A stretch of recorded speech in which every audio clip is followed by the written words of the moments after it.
My name is Darlene Montgomery. I am 68 years old, and the years sit heavy in my bones but sharper in my memory.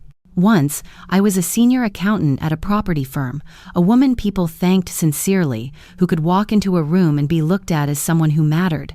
Those days are gone. Now, I live alone in the house my late husband Walter left me. Within these walls, we built our quiet life, raised our only son, Ryan.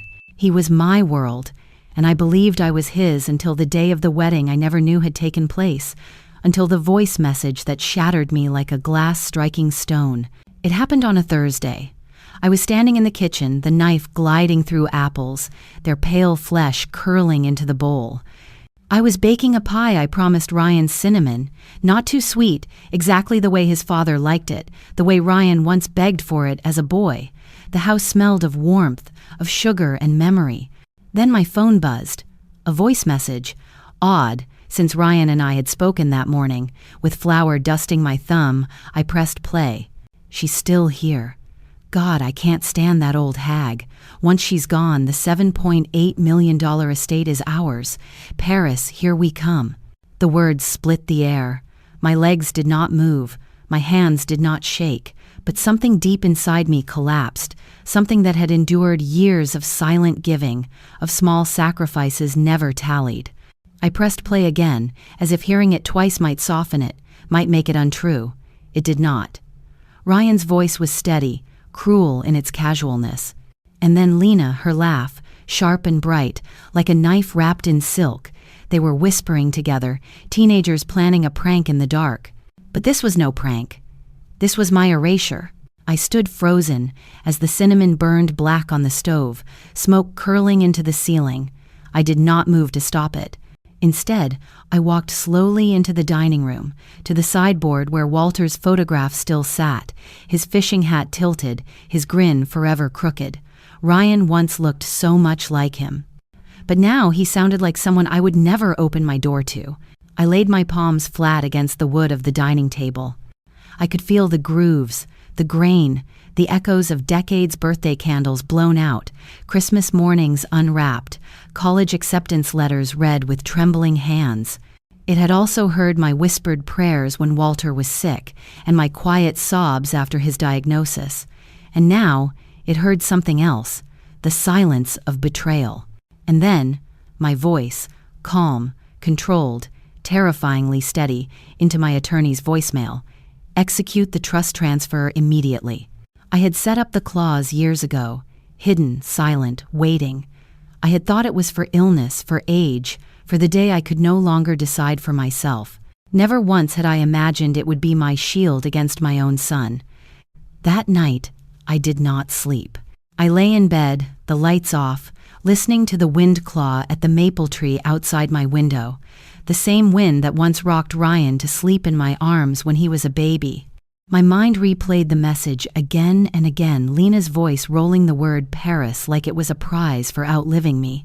But the thorn lodged deepest beneath my ribs was Ryan's silence. For years I had believed betrayal, if it came, would come from the outside, from strangers, not from the boy I raised through sickness and heartbreak.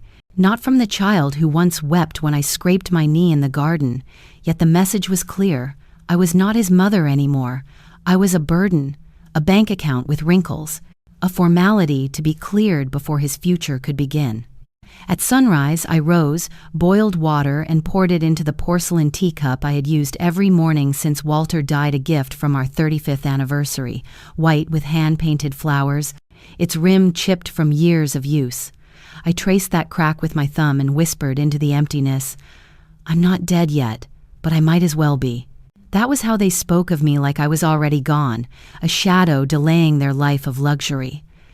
But as I sipped my tea, I felt the weight of the trust clause settling into place.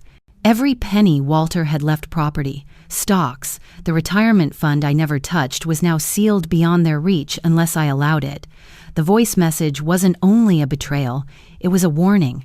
And I had heard it, and in that silence, I finally saw the truth. They didn't forget me. They chose to erase me.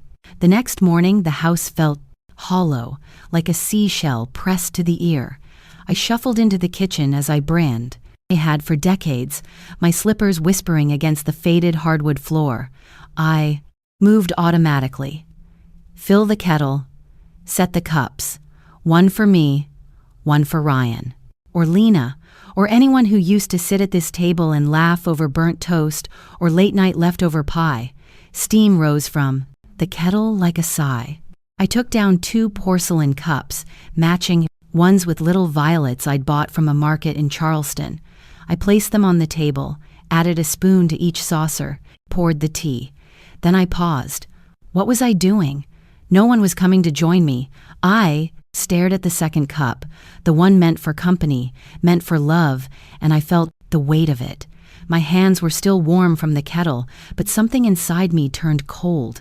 I lifted the cup, poured it slowly back into the teapot, and set it upside down on the saucer. 1 cup was enough. It had to be. I sat down, hands curled around the warm porcelain like it could thaw the ache spreading through my chest, but it didn't. Out of habit, I reached for my phone, and there it was, a public post. Lena's Instagram feed, glowing and polished, as if joy had been painted on with a fine brush. A wedding photo. Her, in a lace dress, the one I paid for. I recognized the hem I had paid extra to, have lengthened. The neckline we altered twice until she smiled into the mirror and whispered, "This is the one, Mama." D. My throat tightened. She looked radiant, a golden glow in a vineyard. Somewhere upstate, the caption read, "Married the love of my life yesterday." Private, intimate, perfect. I stared at it longer than I should have, not because I needed more pain, but because I wanted to understand. In the photo, her parents sat beside her.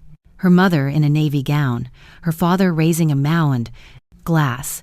They looked proud, content, family. I wasn't in the picture, not even in the background. I'd bought that dress, paid the venue deposit, funded, the catering.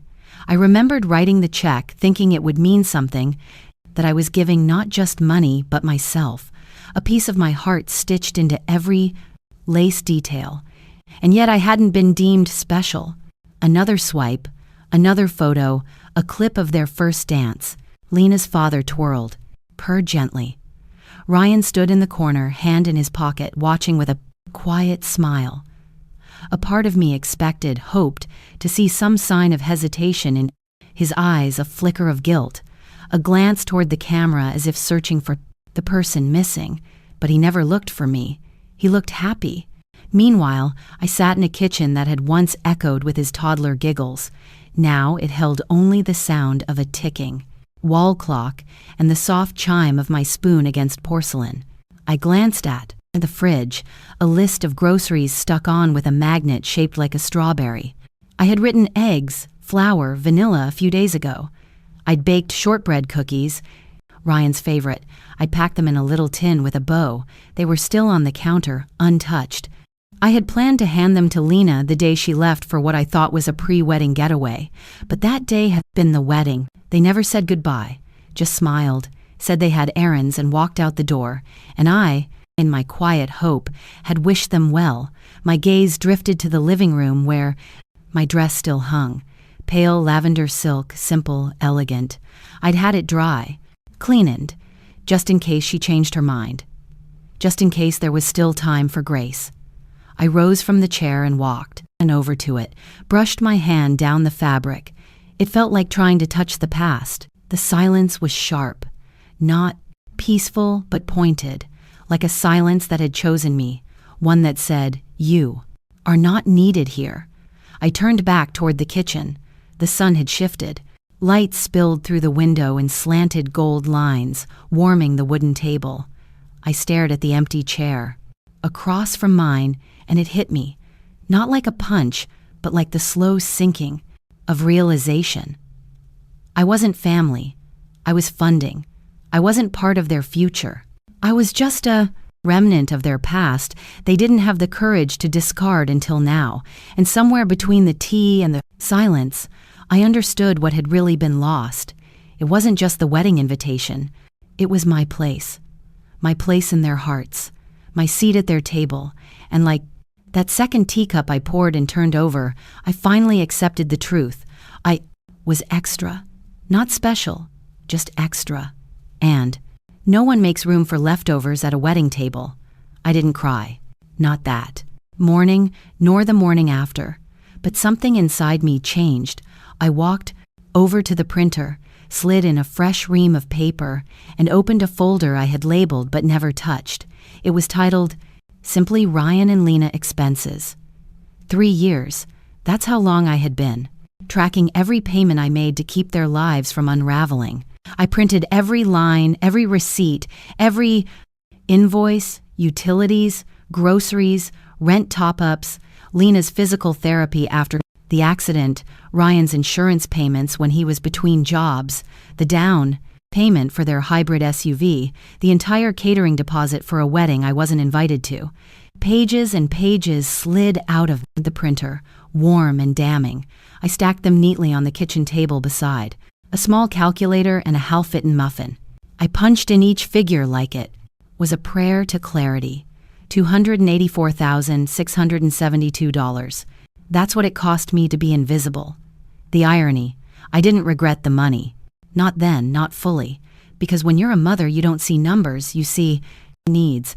You see hungry mouths. You see panic in your son's voice at 1:13 a.m. when he says the mortgage bounced again. You see Lena crying because her dress doesn't zip after surgery and she can't afford a new one. You see a car with no brakes, a fridge with no food, and you had to fix it. I used to tell myself, if I can help, I should.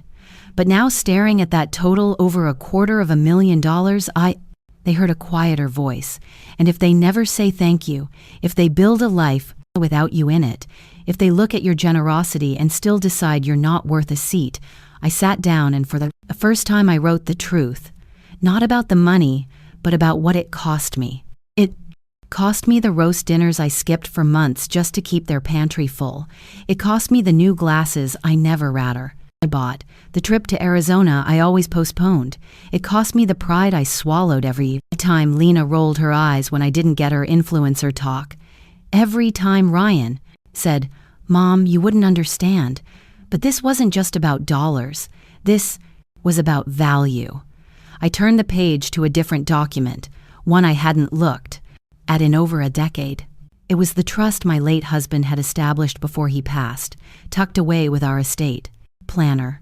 The first line read, "Upon the death of the grantor, the trust shall pass to Darlene May Whitmore in full, including all real estate, business assets, and investments, totaling $7.8 million. I read it twice, then 3 more times. Somehow, after all these years of giving, I had forgotten that I was never just a helper in someone else's story. I was once the center of a man's world, a man who trusted me, honored me, and built a life with me, not around me. And Ryan, he didn't know the clause that came after. Any further distribution shall be left to the discretion of the trustee, Darlene Whitmore, with a stipulation that said, distributions are contingent upon active, respectful participation in the family unit. It was vague, perhaps too kind, but it was binding, and the truth began to unfold like a second sunrise.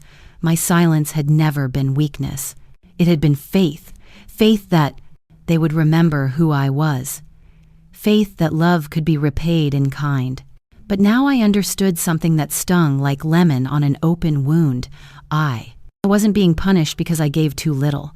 I was discarded because I gave too much. And like all things we hand over too freely, time, trust, tenderness, they assumed it would never, run out. But here's the thing about trust. Even legal ones come with terms. I folded the document slowly, pressing the edge with my thumb. There was still a part of me that wanted to believe Ryan was simply blind, not cruel, that he had been led, that Lena's words had clouded his heart, that maybe, just maybe, he didn't know what he was, choosing when he turned away. But the wedding wasn't a mistake, it was a statement, and so was mine. I picked up to the phone and dialed my attorney. "Hi Meredith, it's Darlene. I think it's time we reviewed the distribution terms of the Whitmore Trust." I paused. No, rush. But perhaps you can block off some time this week. I'll be bringing some printed records, because if I was only bank account to them, then I would start treating this like a transaction, and this time the terms would be mine. I wore my navy cardigan, the one Harold used to say made me look like I had a plan and a backup. I wasn't sure if I had either when I stepped into the car, but I knew exactly where I was going. Mabel Given lived just off Sycamore Lane, in a quiet little cottage wrapped in ivy and secrets. We hadn't talked in a while. Life had happened and grief had built tall walls, but she was still my person. Always had been. I brought a tin of shortbread. She opened the door in, her house slippers and a sarcastic smile. Well, the prodigal widow returns. I come bearing cookies, I replied. Then all is forgiven. She brewed chamomile tea, the good kind. We sat by her bay window as rain dotted the glass in tiny whispers. I slid my phone across the table. Play the message, I said. Her eyes narrowed. She tapped and listened. At first, her face was unreadable. Then her jaw clenched. She closed her eyes as the words poured out. I can't stand this old hag anymore. Soon she'll be taking her final nap. We'll be spending her money in Paris. Mabel didn't speak right away. She simply exhaled long and slow. I thought, Lena loved him, she murmured. I thought she saw what kind of man he could be. She does love him, I said quietly. But not the version of him I helped raise. She loves the man who's finally learned how to use someone else's kindness as leverage. She didn't argue. I told her everything. How they'd eloped, how they wore smiles stitched from lies, how my son looked away when I asked about the wedding. And then I told her what I'd done the night before. I handed her a thick folder. Mabel flipped through the printed statements, receipts, spreadsheets I had, obsessively compiled in one sleepless night. My hand had trembled while highlighting the numbers. $76,000 for their down payment. $22,400 in medical bills when Lena's mother got 2.3 mine wedding dress deposit, 2.3 mine a zero car, $11,000 premium insurance for the Lexus, $98,000 to cover the home renovation and garden wall, a dozen small things that added up to big things. Altogether $284,700 over 3 years. I watched her lips tighten into something between disbelief and fury. I wanted to prove something to myself, I said, that maybe I wasn't just being petty, that maybe this ache had arithmetic. She looked up. You shouldn't have to do math to justify feeling betrayed, Dar. Maybe. But the numbers don't lie. My love's been monetized. There was a long silence between us. Just the tick of the mantel clock and the slow steep of regret. Then Mabel said the one thing I'd hoped for. We're going to fix this. I blinked. How? You, said Harold left you that family trust, right? Yes. He set it up 10 years ago, for me and Ryan. I thought it was secure. Well, I remember Harold. It wasn't one for loose ends. Did you ever finalize the successor trustee documents? I hesitated. They're in my drawer. I never submitted the update forms after Harold passed. Mabel's eyes sparkled the way they did when we used to strategize in law school mock trials. Then we're still in time. We turn that trust irrevocable. You appoint me as temporary trustee. You transfer full control of every asset under the umbrella. Your house, the retirement accounts, the residual portfolio, everything. I froze. Ryan doesn't know the trust has this clause, she smiled, which is exactly why this will work. I sipped my tea. It tasted like the first breath after drowning, but he'll find out. Mabel leaned back. Let him. What's he going to do? Complain that his mother used the trust her husband left her to prevent being drained like a leaky faucet? I laughed. The first real laugh in days. You're sure we're not being vindictive? We're being wise. There's a difference. I stared out her window at the gray sky. In the distance, 2 crows chased a hawk. Nature didn't wait for justice. It hunted. You'll need to move fast, Mabel added. Once we lock it down, the assets become bulletproof. No one touches anything without the trust's approval. That's you or me if you prefer stealth. Stealth, I said firmly. She stood. Then I'll call the notary. You'll need to sign within 48 hours.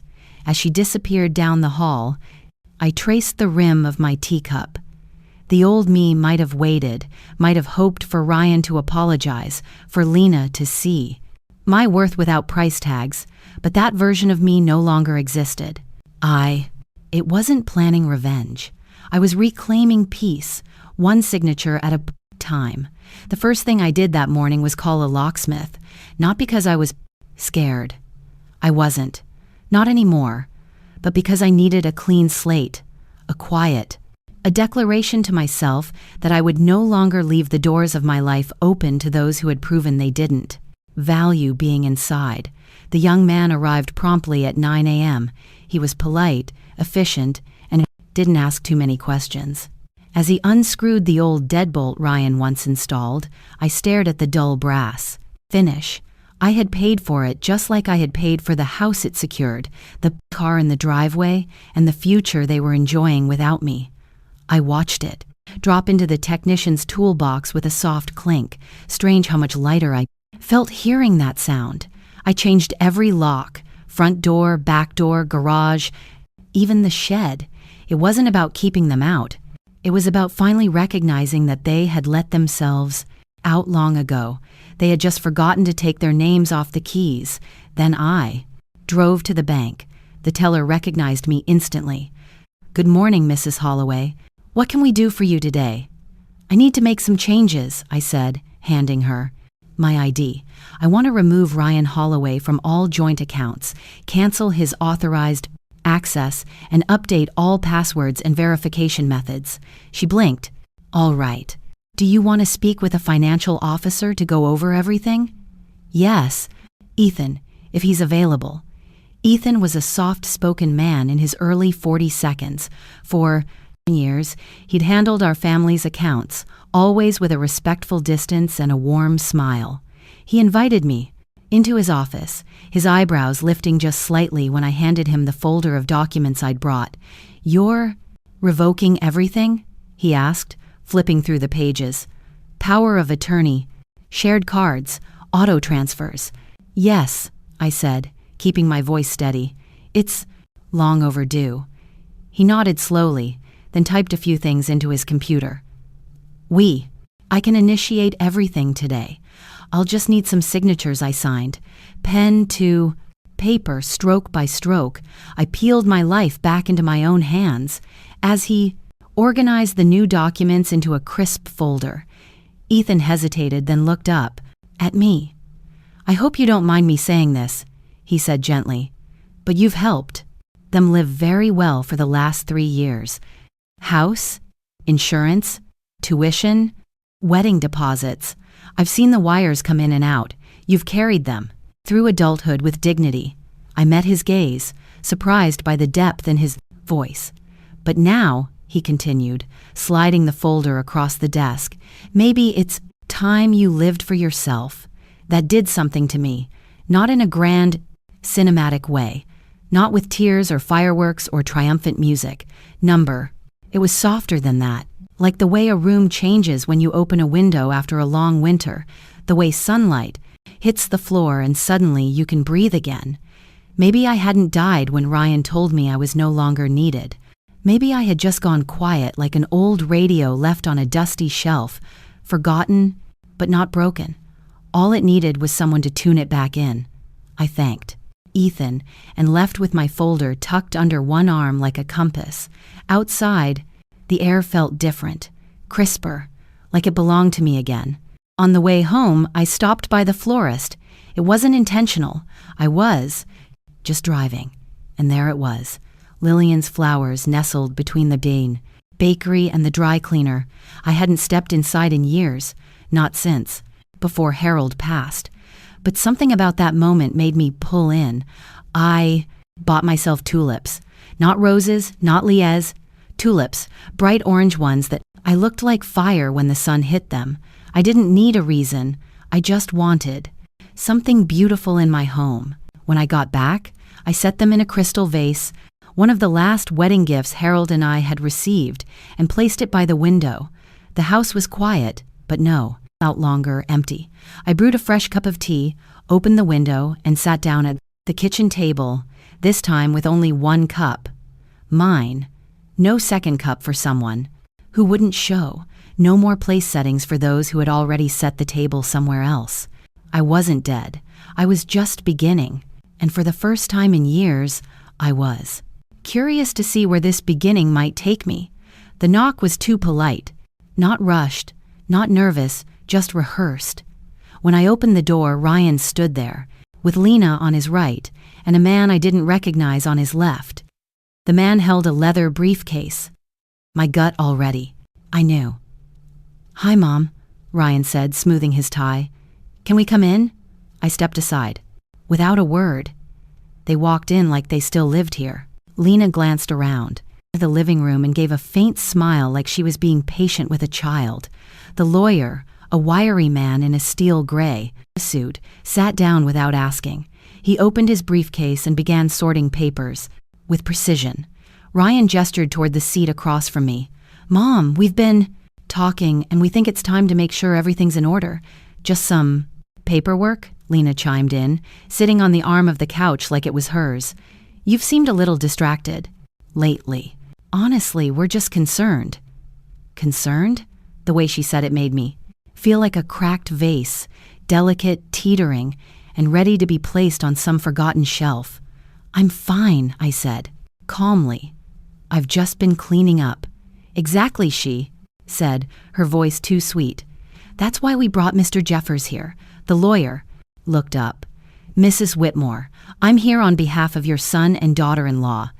They believe it would be prudent to establish financial guardianship, just a safety net, nothing binding without your approval." He laid out 3 thick documents on the coffee table, one for durable power of attorney, one for guardianship over medical and financial decisions, and the third a request for access to the trust account. I didn't look at the pages. I looked at Ryan. He couldn't meet my eyes. "You want me to hand it over?" I said, quietly. "All of it." Ryan raised his hands. "Mom, we're not trying to take anything. We just want to make sure you're okay. That your affairs are handled properly," Lena added. "Think of it like insurance. You've always trusted Ryan, haven't you?" My fingers tightened around the edge of my cardigan. I thought of the thousands I'd spent on their honeymoon to Maui, the medical bills, the nursery, the down payment, all of it. Quiet, unquestioned, out of love. And now I was. A burden to be managed. Filed, signed away. But I didn't flinch. Instead, I reached into the drawer beside my chair and pulled out the small USB drive. I placed it gently on the table between the 3 of us. "What's that?" Ryan asked. "A memory?" I said. "From last week." Lena's jaw stiffened. Ryan looked up. "What is this supposed to be?" I looked him straight in the eye. "It's the voice message you accidentally sent. The one where you called me a useless old hag. The one where you said, what was it again? Oh yes, that you'd be spending all my money in Paris after I took my final nap." The color drained from Lena's face. She glanced sharply at Ryan, who suddenly found his voice. "Mom, that was a joke. It was, taken out of context." "I didn't say anything yet," I replied. "You're the one filling in the blanks." Mr. Jeffers, the lawyer, cleared his throat. "Mrs. Whitmore, if this is not the right time." "It's not," I said, "and neither is it the right paperwork, the right tone, or the right people." I stood slowly, my knees firm for the first time in weeks. "Ryan, Lena, I am not losing my mind. I remember everything now. Too clearly, in fact." Lena tried to interrupt. "We didn't mean." "You meant every word," I said, voice low but steady.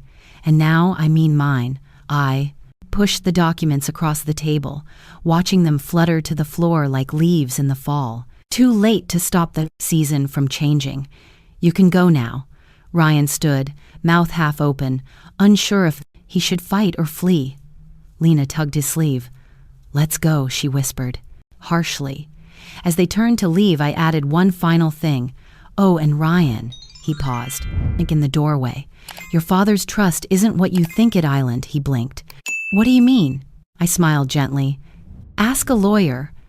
A good one." And then I closed the door behind them, not with anger, just with finality. The hallway felt quieter than usual, but I didn't feel alone. For the first time, in a long while, I felt awake, present, not a fading matriarch in a dusty armchair, but a woman reclaiming her name. A week passed, a week of silence, of polite distance, of reorganizing my home and my mind.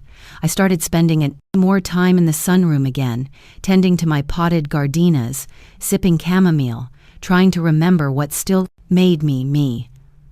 I thought the worst was behind me. I thought I had reclaimed my peace. I was wrong.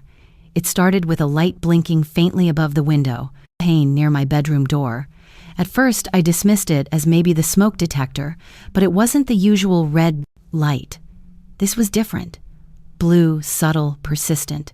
I stood on the footstool with a small mirror in hand and angled it up. What I saw stole the breath from my chest. A tiny lens tucked into the molding, like it had always been part of the house. A camera. I froze. Then slowly I stepped down, heart pounding in my ears. My hands trembled as I unplugged every outlet in my room, pulled back every curtain, opened drawers I hadn't touched in weeks. That night, I didn't sleep in my bed. I sat in the kitchen under the overhead light with my old flip phone in hand, dialing a number I hadn't used in 2 years. "Jasper, it's Darlene. I need your help."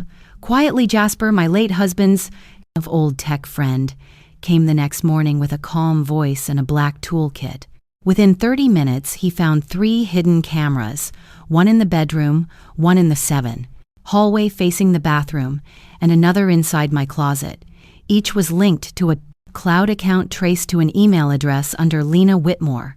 I couldn't speak. I sat at the edge of the couch, palms flat against my knees, eyes fixed on the floorboards. I had carried them in my body, nursed Ryan through asthma attacks, sat in her rooms, alone, sold my piano to buy his first car.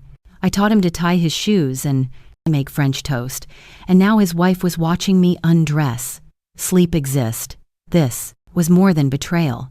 This was violation. Jasper offered to help report it. I shook my head. Not yet. That afternoon, I stepped onto my porch for air and found my neighbor, Mrs. Calderon, pruning her rose bushes. She was a soft-spoken woman in her early 80s with eyes that had seen too much, but lips that rarely judged. "You all right, Darlene?" she asked without looking up. I hesitated, then walked over. "Can I ask you something strange?" She paused, then nodded. I told her, not everything, just enough. The camera, the secrecy, the excuse of concern used as a leash.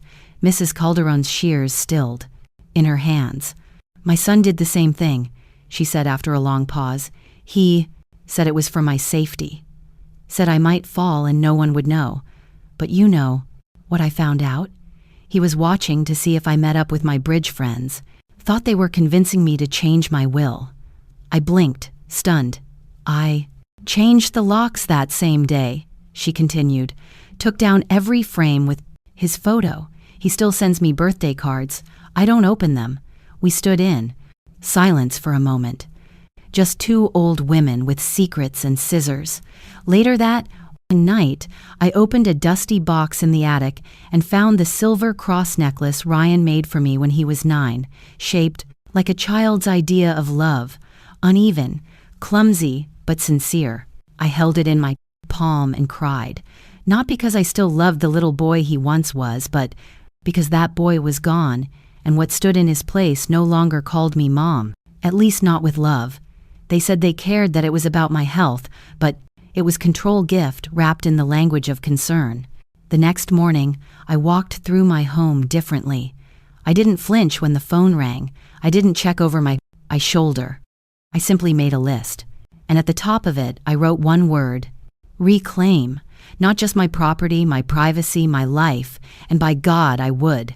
Mabel sat across from me at the kitchen table, a worn leather briefcase resting by her feet and a determined gleam in her eyes. She'd stopped by after work, hair pulled back tightly, still in her navy blazer with the faintest smell of courtroom coffee clinging to her. "I've seen worse," she said calmly, flipping through the preliminary notes I'd gathered. Bank statements, utility, bills, notes I'd scrolled on napkins when memories came back at 3 a.m. But this time, they messed with the wrong mother. Mabel wasn't just my lawyer, she was also my friend. We'd taught Sunday school together for years before she went to law school in her 42nds. And right now, she wasn't sitting across from me as a friend. She was here as an advocate. We spread everything across the table like it was a battlefield map. The USB drive with Lena's voice. I have to wait. Then the house is ours. The video footage Ethan had helped me retrieve from the indoor camera I hadn't even known existed. My medical records, clean, no signs of cognitive decline, no early signs of dementia, just grief and fatigue, something not covered in any diagnostic manual. "They're building a case that you're unfit," Mabel said, pointing to the documents Ryan and Lena had dropped off during their last visit.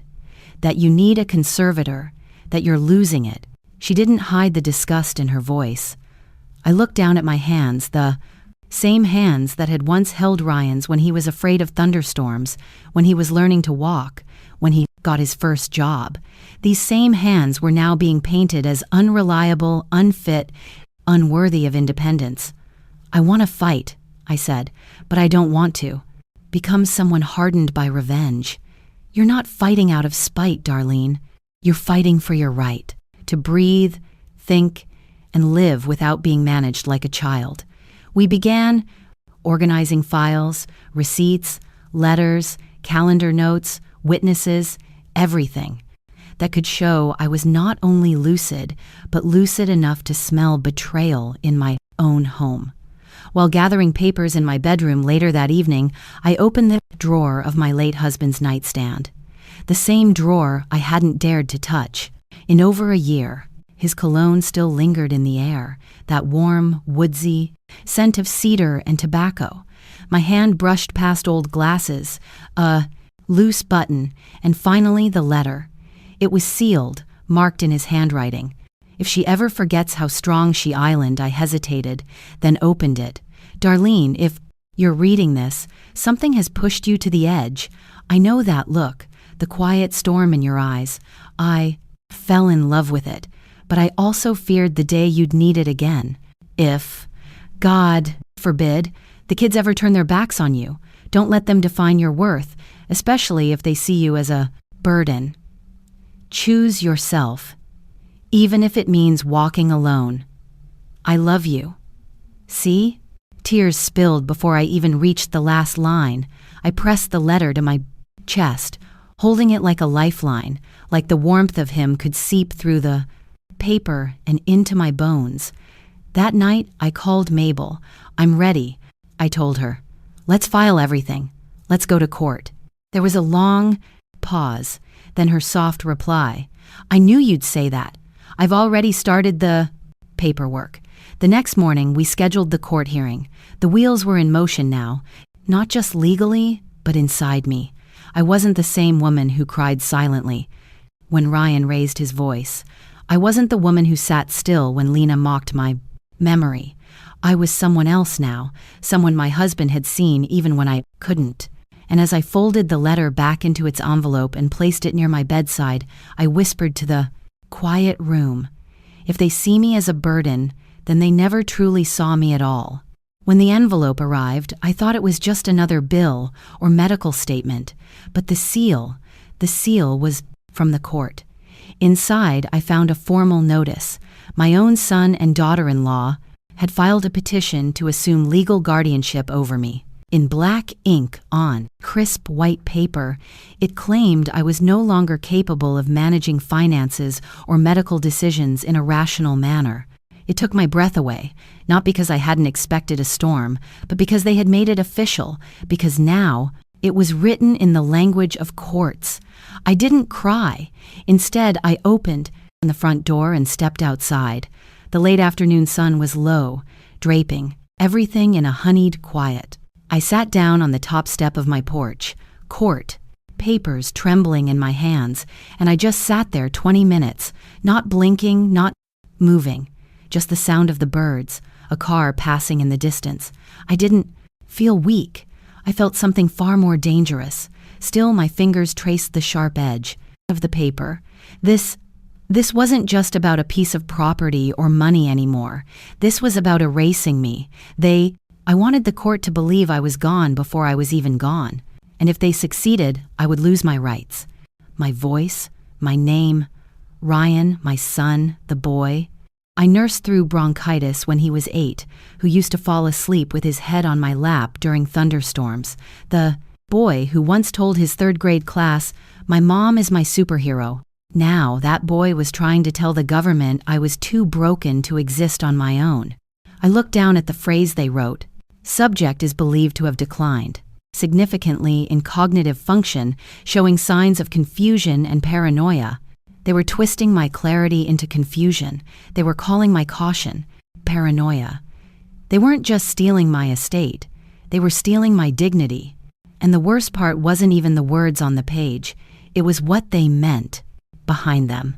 That my son saw me not as a mother, not even as a person, but as a problem to be solved, a vault to be cracked, a door with a password.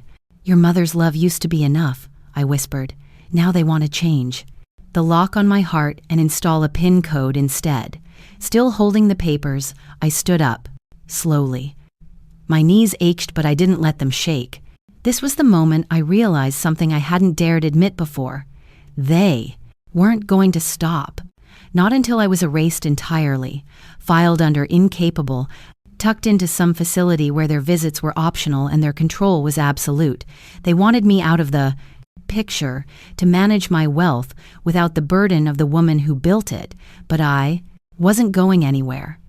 Not quietly, not politely, and certainly not with their lies as my final chapter. Inside, I placed the summons on my kitchen table. Then I picked up the phone. It was time to go to war.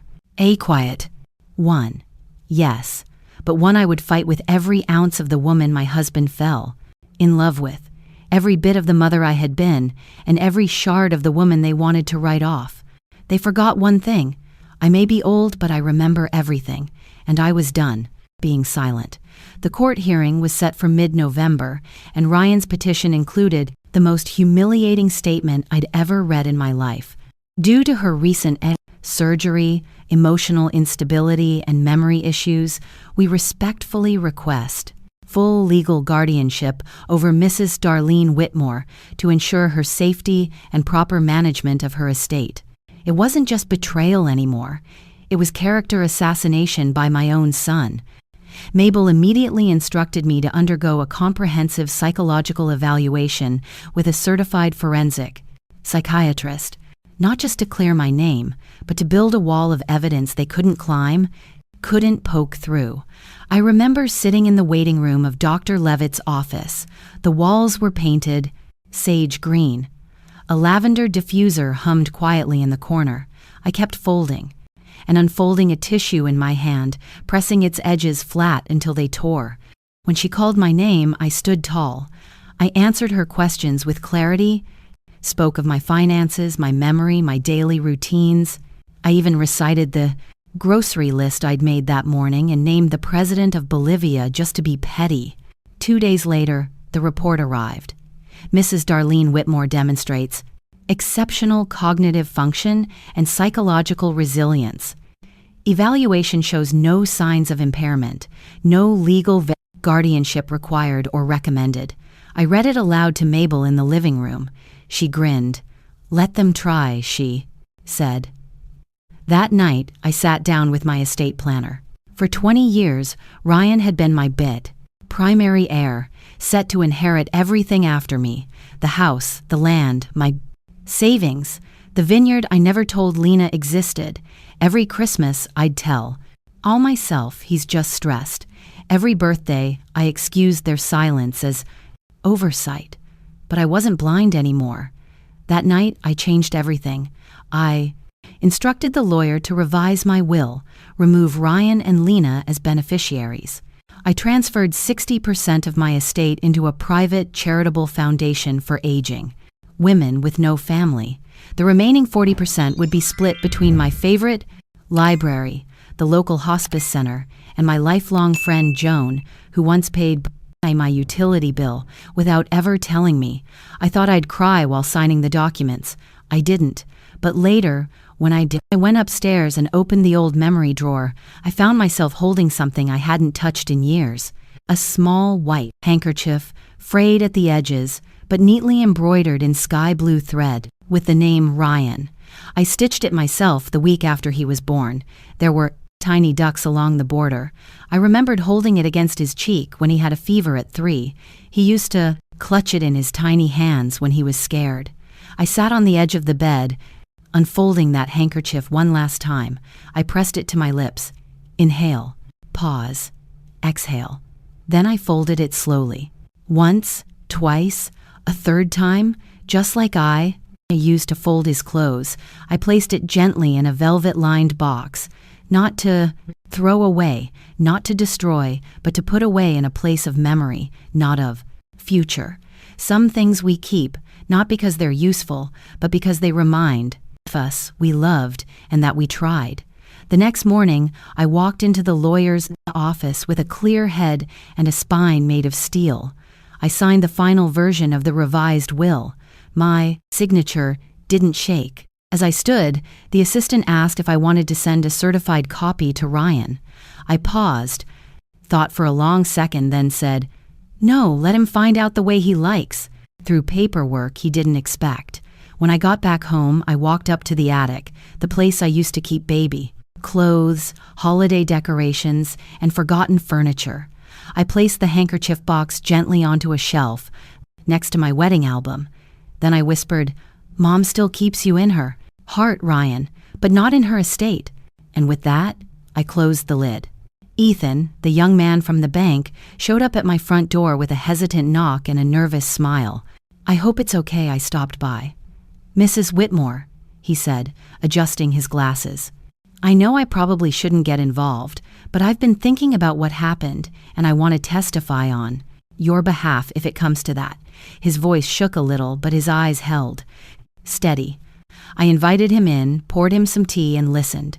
He told me how he'd witnessed Ryan and Lena frequently accessing my accounts, how Lena once referred to me half-jokingly as the walking vault. Ethan said he'd even raised concerns internally, but was brushed off. "You deserve better than this, ma'am," he said softly, hands folded in his lap. "Thank you, Ethan," I replied, my voice calm but sure. "Most people look the other way." "I almost did," he admitted. "But then I remembered my grandmother.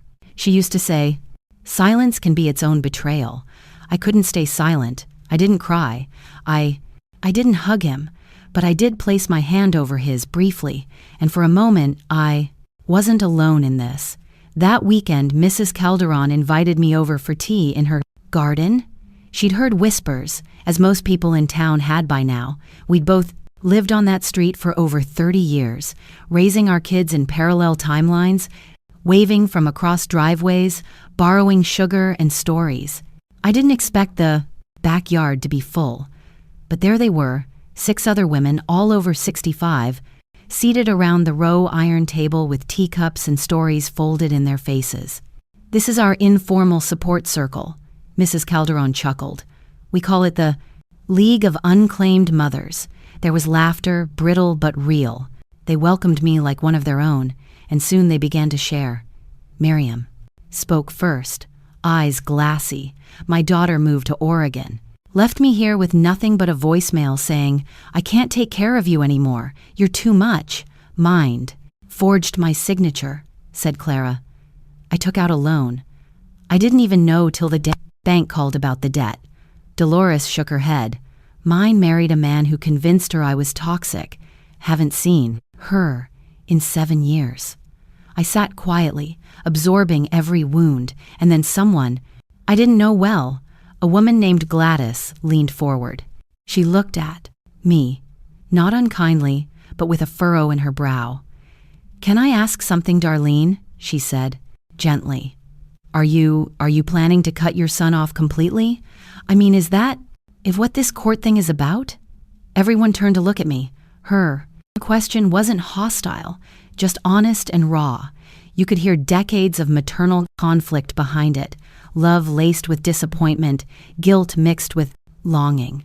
I didn't answer right away. I simply lifted the teapot and poured more chamomile into my own cup. The warm stream hissed softly against the porcelain. I stirred in a spoonful of honey slowly, methodically. The sound of the silver spoon clinking against the cup filled the silence. When I finally looked up, I offered a faint smile. Not defensive, not apologetic, just steady. I didn't need to say the words aloud. The gesture had said enough, because how do you explain that sometimes? Sometimes your silence is the answer. That evening, as the sun dipped low and painted the horizon with the bruised pink of twilight, I sat on my porch and thought about what Gladys had asked. "Are you going to cut your son?" Cut off. What a violent phrase. Cut off like a limb, like something that was once a part of you but had rotted and needed to go to save the rest. But no, I wasn't severing my love for Ryan. That remained tucked somewhere quiet and old, inside me, like a photograph from a better year, but I was severing the rope that let him drag me down with him. There's a difference. I sipped my tea, slowly, the evening breeze playing with the edge of my shawl. Inside the house, the walls were lined with memories, birthday cards, kindergarten drawings, a dent in the stair rail from when Ryan had tripped racing to open his Christmas gifts. He would always be my son, but he was no longer my guardian, no longer my decision maker, no longer my inheritor by default. Because if I've learned anything, it's this. Motherhood doesn't mean martyrdom, and forgiveness doesn't mean forgetting who hurt you. Courtrooms have a strange chill about them, not the kind that makes you shiver, but the kind that creeps into your bones and makes even your memories feel cold. I sat there in my navy suit, the same one I wore to Edward's funeral, hands folded neatly in my lap. The courtroom wasn't full, just a few. Observers, a bored-looking clerk, the judge reviewing notes behind thick glasses. Then Lena took the stand. She wore a soft gray dress and pearls I had once given her for her 35th birthday. Her makeup was subtle, but her eyes glistened the way only someone rehearsed could manage. She dabbed her cheek with a tissue before she even began. "She's paranoid," Lena said, voice cracking. "She refuses to let us visit. She's isolating from everyone. We're worried, Your Honor, deeply worried." The judge nodded slowly, pen hovering. Lena sniffled dramatically. "She wasn't always like this," she continued. "She used to be warm, caring, but after Edward passed, something changed. It's like she's become suspicious of everything, of us, and it's breaking our hearts." She clutched the tissue, like it was a lifeline. For a moment, I almost believed her. Almost. Then Ryan stepped up. He wore his best courtroom face, the one he used at investor meetings and HOA disputes. Tailored suit, glossy hair, voice steady, but laced with just enough tremble to feel human. "My mother," he began, pausing. "For effect, used to bake apple pie every Sunday. She'd volunteer at the shelter. She was the kind of woman who made strangers feel at home." He looked down at the table, shaking his head slowly. "But lately, it's like she's someone else. Cold, secretive, accusatory. I went over last week and she locked the door. She said I couldn't come in unless I scheduled a visit through a lawyer.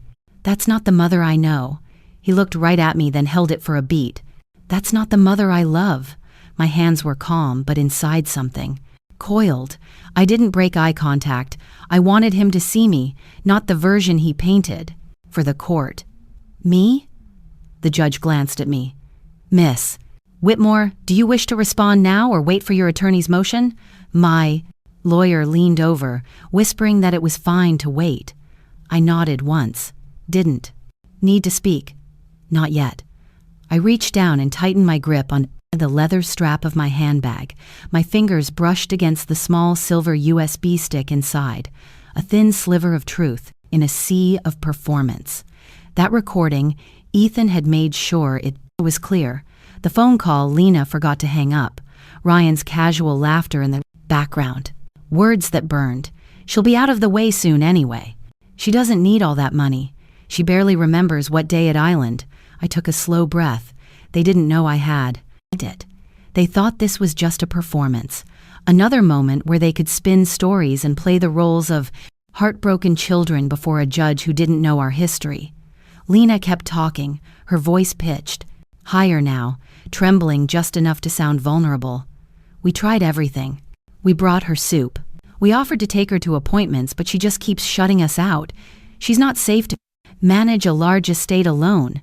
We're only here because we love her. There it was. Again. That word love used like a tool, a shield, a leash. I thought about Edward then.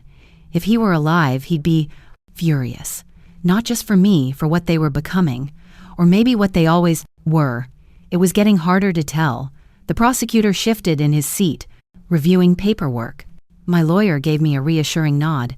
I glanced around the courtroom.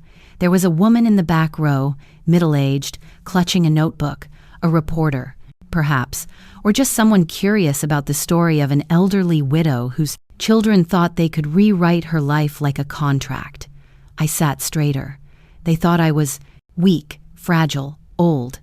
But they forgot something important. I've lived through more than just grief and betrayal. I've endured war, recession, heartbreak, labor pains, and nights where the only thing that held me together was the sound of my own breath. I looked at Ryan as he returned to the table, trying not to smirk. He didn't know what I had in my bag. He didn't know today wasn't just a defense. It was the beginning of the truth breaking through their careful lies, and I wasn't going to rush it. Let them have their performance. Mine was still to come. The courtroom. I was silent when my name was called. I rose slowly, not because I was weak, but because I had learned that some steps should be taken with purpose. As I made my way to the witness stand, I didn't tremble. I didn't cry. I didn't glance toward Ryan or Lena. I adjusted my scarf, the one I wore on holidays when my husband was alive, and sat down. The judge looked at me. Mrs. Whitmore, you may begin. I took a breath. I know what they want you to believe, I said, that I've lost my mind, that grief has bent me out of shape, that I'm unstable. But what I am is awake. I could feel their stares. Lena's fake sobbing had stopped. Ryan sat back in his seat, jaw tight. I didn't look at them. I was the kind of mother who baked extra cookies for the whole team, even when Ryan missed practice. I used to sew little labels with his name into his jackets so no one else would take them by accident. Do you know what it feels like when the child you raise tells you you're just a financial burden? I paused, letting that question settle. 2 weeks after my husband passed, Lena gave me a brochure for assisted living. Not because I asked for help, not because I showed signs of needing care, but because, in her words, it's more practical for our lifestyle. And Ryan, I finally turned my eyes toward him. You. I didn't even read it.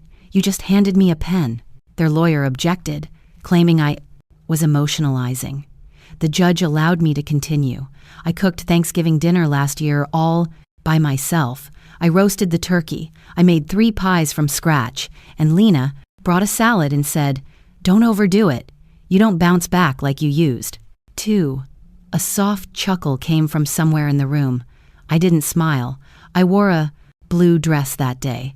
One my husband once said made me look like a young Catherine Hepburn. When I came down the stairs, Ryan looked at me and said, "Isn't that a little much?" I let that silence sit heavy. Then slowly, I reached into my purse. Not for the USB yet, not for the big reveal, just a small note. "This I said, unfolding. "It is the grocery list I found in the trash 2 days before they staged the intervention. Written by Lena, bullet-pointed. Item number 1, to make her feel unsafe alone. Number 2, list fake symptoms, confusion, forgetfulness, insomnia. Number 3, call Dr. Brenner in advance. prep him. Gasps erupted in the courtroom. I didn't look at the defense table. I just folded the paper back up and placed it beside me. They want to paint me as paranoid. They call me difficult. But the truth is, I stopped being convenient. I could feel the room holding its breath. I'm not angry. I'm not even sad anymore. I'm just done pretending. I am a mother. I will always love my son, but I'm not their asset. I'm not a human checkbook, and I'm not going to apologize for protecting what's left of me. I paused again, then added softly, they don't call me Mom. They call me her. In their texts, in their voicemails, in their plans, they don't speak to me. They speak about me like I'm a hurdle, an expense, an inconvenience. And finally, I turned fully to the judge. I'm not mentally unwell. I'm just not willing to be used anymore. The silence that followed was heavier than any outburst could have been. The judge leaned back in her chair, her expression unreadable. Across the room, Lena blinked like someone realizing the room had windows. Ryan clenched his jaw, but his hands trembled as he adjusted his tie. I didn't smile. I didn't gloat. I just sat there, with my scarf neatly folded, my back straight, and my truth finally spoken. And for the first time in a very long time, I felt whole. When I stepped down from the witness stand, I didn't look back. The courtroom buzzed with a hush so thick it felt like fog clinging to my shoulders. Not a soul moved as I passed my son and daughter-in-law. Their eyes avoided mine. Their hands clenched each other's like they were the victims. But I wasn't walking in shame. I was walking in clarity. Within 24 hours, the story had hit the local news. It started small, a segment on a local evening program titled, Elderly Woman Counter Sues Children Over Estate Control. But that headline didn't hold for long. By the next morning, it had escalated into a frenzy across social media, forums, and morning talk shows. People didn't just see the lawsuit.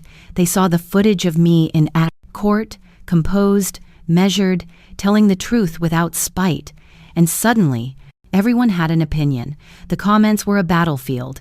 Some people sided with my children. She's probably lonely and bitter. No wonder the kids don't want her around. This is why families fall apart. Money. Always the money. But others came forward, louder, fiercer. She's not bitter, she's brave. If I had to record my kids to protect myself, I'd be heartbroken. This woman deserves peace. It wasn't, long before someone coined it. The mom who said no case. And from there, the world seemed to split into two camps. One camp argued I was heartless for pushing my own children away. They clung to the idea that parents should forgive endlessly, should be willing to be drained like an old well, because that's just what mothers do. But the other camp saw what I had hoped they would, that this wasn't about revenge. This was about preservation, about boundaries, about finally stepping out of the role they forced me into and standing in my own name, not just mom or grandma or the widow. Mabel, bless her soul, handled the first wave of calls from reporters. Her phone rang off the hook. People wanted interviews, daytime shows, podcasts, legal analysts dissecting every word I said.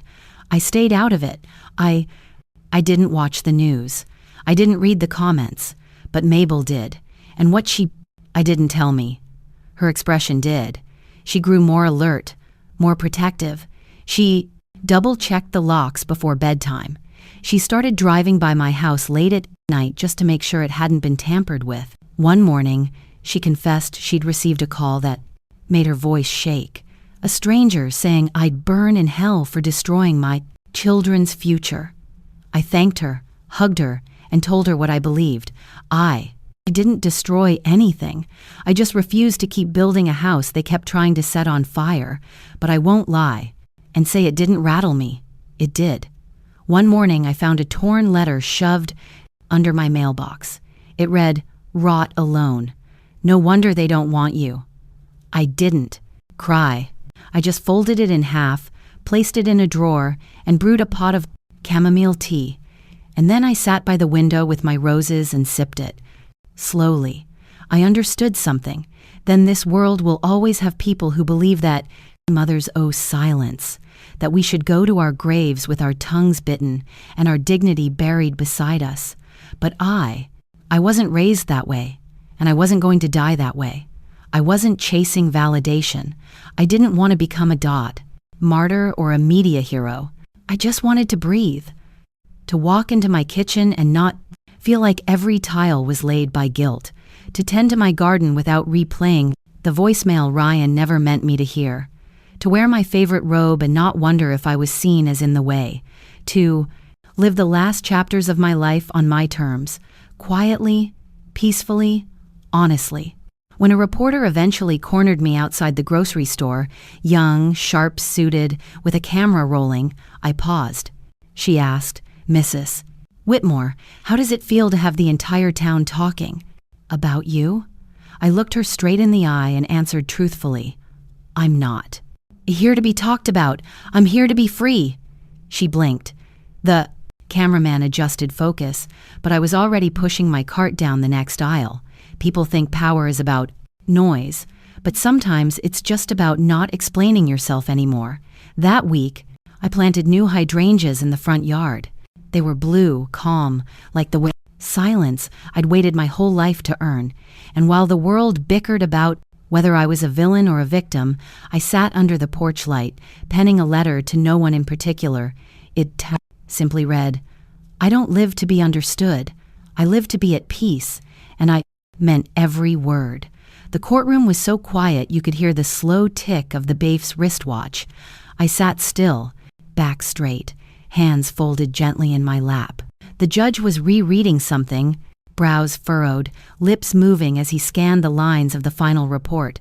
For a long moment it felt like no one dared to breathe. My attorney, Miss Hargrove, glanced at me with the calm steadiness of someone who already knew what was coming. Then finally, he spoke. "This court finds that Mrs. Darlene Whitmore is of sound mind and in full legal capacity to manage her own estate, assets, and personal affairs." I heard an audible gasp to my right. The petition for legal guardianship filed by Mr. Ryan Whitmore and Mrs. Lena Whitmore is hereby denied in its entirety. There was a pause, and the court notes with concern the evidence submitted regarding manipulation, financial coercion, and attempted undue influence toward the respondent. While no criminal charges are being filed, today all rights and access to the respondent's property and finances by the petitioners are henceforth revoked. A whisper rippled across the courtroom. Gallery. From the corner of my eye, I saw Ryan slump in his chair, face flushed a deep red. His jaw clenched. His eyes darted across the room like a trapped animal searching for a hole in the floor. Lena let out a sharp cry, the kind that wasn't from grief, but disbelief. A sound born of loss, not of love. She buried her face in her hands, shoulders shaking, her carefully set hair trembling with her sobs. For a second, I thought she might say something cruel, dramatic, but she didn't. Maybe she could feel the weight of everyone's eyes on her, or maybe once she understood there was nothing left to say. "Me?" I rose slowly from my round seat. I didn't look at them, not even once, not even as I heard Ryan mutter, "This isn't over," under his breath. Not even as Lena whimpered, "We needed that money." I simply turned to the judge and bowed my head softly. "Thank you, Your Honor," I said with all the grace I had left inside me. Then I walked down that long center aisle of the courtroom, heels tapping with quiet confidence, past rows of strangers, reporters, whispers. I walked with my spine tall, my face calm, my heart steady. No smile, no tears, just peace. Because in that moment, I wasn't walking away from them. I was walking back to myself. The woman who had built a life, baked cookies, folded sheets, balanced checkbooks, held hands, paid hospital bills, read bedtime stories, sat in waiting rooms, paid off mortgages, sent birthday cards, listened to lies, and still chose love until love was pressing us, weaponized against her. And now love was no longer my weakness, it was my shield, my boundary, my mirror. Outside, the sky was a dull silver, not stormy, not bright. just quietly honest. I didn't call Mabel. I didn't take interviews. I didn't stop when a local reporter ran after me asking, "Mrs. Whitmore, how does it feel to win?" I kept walking, because this wasn't a win. This was a release. Back in the car, I finally exhaled. Miss Hargrove sat beside me and said, "You were magnificent in it there." And all I could whisper was, "Thank you for helping me remember I wasn't crazy." "No," she said, starting the engine. "You were never crazy, Darlene. You were just surrounded by people who needed you to doubt yourself.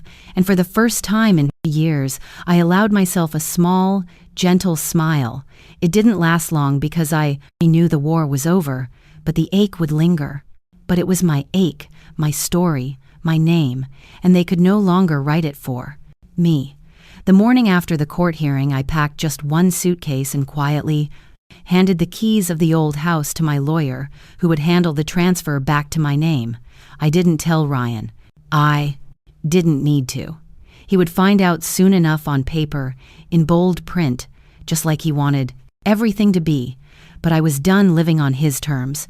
I used some of the remaining money James had left me. Not the big fund, just a modest trust he set aside years ago to lease a small apartment on the coast. Nothing grand, nothing to show off. Just a quiet one-bedroom space where the breeze carried the scent of the sea and the sun poured through sheer white curtains like honey. There was a narrow balcony that overlooked a lavender field planted by the previous tenant, long neglected. I trimmed it, nurtured it, watered it gently in the evenings. I used to hate the smell of lavender when I was younger. Too strong, too sharp. But now, it reminded me of resilience, the kind that blooms quietly, even in cracked soil. I bought a second-hand easel from the local thrift shop. The woman behind the counter said, "It belonged to my sister. She painted sayscapes until arthritis." Took her hands. I nodded, gave her an extra $20, and promised to give it new life. The first time I held a paintbrush again, I was clumsy. I forgot how to mix colors, how to hold my wrist, but I let myself be bad at it. I didn't need perfection. I needed expression. Some days I just dipped the brush into blue and dragged it across the canvas. That was enough. That was release. A flyer outside the local library caught my eye one morning. Thursday mornings, Women's Creative Circle, 60 plus. I hesitated before picking it up. For so long, I had only belonged to one identity, Ryan's mother, Lena's enemy, James's widow. But I was curious what else I could be. I showed up to the next session, nervous in my oversized cardigan and sun hat. They welcomed me like an old friend. Ruth baked scones, Elise brought watercolors, Joanne made inappropriate jokes about online dating, and everyone laughed till their eyes watered. As weeks passed, we shared more than art. We shared stories of adult children who never called, of second chances, of garden tomatoes, of grief. Some of these women had been left, others had escaped in different ways, but we were all survivors, each bearing the quiet marks of what we had lived through. In that shared space, I was no longer a file at the courthouse or a line item on a ledger. I was simply Darlene, a woman relearning how to draw roses from memory, stitch by careful stitch. I even joined the town book club, an odd thing for a woman who barely read fiction before, and found myself sitting at a round table with women who argued over endings like they argued about recipes. One evening, someone asked, "What is your favorite quote of all time?" I hesitated, then answered, plain and true, "I'm not starting over. I am continuing the life that got left behind." The room settled. Ruth, who always carried a cup of tea like a small lamp, nodded slowly. "That's the most honest thing I've heard in years," she said. Sometimes, late at night, I still thought of Ryan and Lena, not with the hot sting of bitterness, but with a slow, careful curiosity. What story did they tell about the court? Did Ryan ever stand before a mirror and see himself without flinching? Had Lena realized even once that I was never the obstacle, she was the one who burned the bridge before she even crossed it? I never gave them a forwarding address. I did not block their numbers either. They simply stopped calling. That silence became, in an odd way, a kind of freedom. Every Thursday I walked to a tiny studio by the pier and painted. Lavender skies bruised into evening, waves folded themselves like soft linen against the shore. I learned how to make purple with the right hint of blue and the subtlest red, how to turn what feels like a bruise into twilight. Gradually, silence ceased to feel like absence. It became a blank page, a place for growth and stillness and small mercies. I did not miss the old house in the way that grief imagines you will. I did not miss the ceaseless tallying of my worth by a son's glance. I did not even miss being called Mom by the kind of voice that only said it when wanting something. Here, among women who carried their scars in laugh lines and paint-stained fingers, I found something no judge could give me, a second life, unequivocally mine. 2 months after I moved into the quiet apartment by the coast, a letter came handwritten, calm blue ink folded into a neat envelope. Not an email, not a text, a real letter. It arrived from a nonprofit called Mothers in Silence, an organization that ran seminars on elder rights, estate abuse, and emotional healing. One of their board members had read about my case. She wrote gently that my story had sparked debate, and she offered hope. Would I consider speaking at their national conference that fall? The theme was Inheritance and a Mother's Quiet Voice. I held that letter for a long time. My fingers trembled, not from fear but from the strange weight of being seen, not as a litigant, nor merely as a victim, nor only as someone's mother, but as a woman who had endured and come through. For a moment I wanted to say no, to remain tucked in my lavender garden, to sketch waves and the weathered faces of new friends. Then I remembered what a friend from book club had said after we read The Glass Castle. Silence keeps the shame in place. Stories set it free. So I said yes. I prepared not a spectacle but a story, my story written by hand on lined paper, the way I like to live, slow, intentional, honest. I did not rehearse in front of mirrors. I did not hire a coach. I wrote the truth the way I had once packed lunches, careful, with small notes folded inside. When I opened my keepsake box to gather souvenirs for the talk, a handkerchief fell into my lap, the one Walter had given me the night we signed our wills. I had embroidered it years ago with the words, "Everything I am, I give to you." The thread had faded, but the cloth had survived washings, moving boxes, courtrooms, and tears. I pressed it to my chest until my pulse slowed, then threaded a needle with lavender silk and stitched a new line beneath the old, a quiet amendment, "I choose me." The day of the conference arrived. I wore navy because I would not drape myself in mourning for something I had already buried. I wanted to look like someone who had walked through a storm and was no longer dripping from it. The hall smelled faintly of coffee and polished wood. Mostly women filled the chairs, older, variously brave, some in wheelchairs, some with silver hair like a soft halo. A few men sat quietly at the edges, holding hands with wives who had learned to speak. When I stepped to the podium, the light was too bright for my unpracticed eyes and my palms were damp. I could have read statistics. I could have recited legal precedent. Instead, I did what I had rehearsed on paper in the small hours. I told the truth. I told them about the nursing home dinner, where whispers slid like knives, about the midnight calls that sounded like imagination, about the legal filings and the way Lena's voice iced the room, and how Ryan's eyes could look like plaster. I told them about rosemary in my garden and the weight of silence I had carried for too long. I did not speak angrily. I did not ask for pity. I told how I walked away, not in victory but in setting boundaries. At the end, I unfolded the handkerchief and held it up. The room breathed. Some women wept. Others nodded as if they had been waiting for someone to say what they had only felt. Afterward, a woman in her 70s with a shawl wrapped tight around her shoulders approached. "My daughter told me I owed her everything because I stayed home," she said. "Thank you for reminding me I am more than what I gave." We hugged until our shoulders ached. That evening, in my small hotel room, the city lights blinked like a constellation of distant, indifferent stars. I folded the handkerchief and placed it on the nightstand. I poured a small glass of wine and felt something I had not felt in years, a voice returning to me, not loud but steady.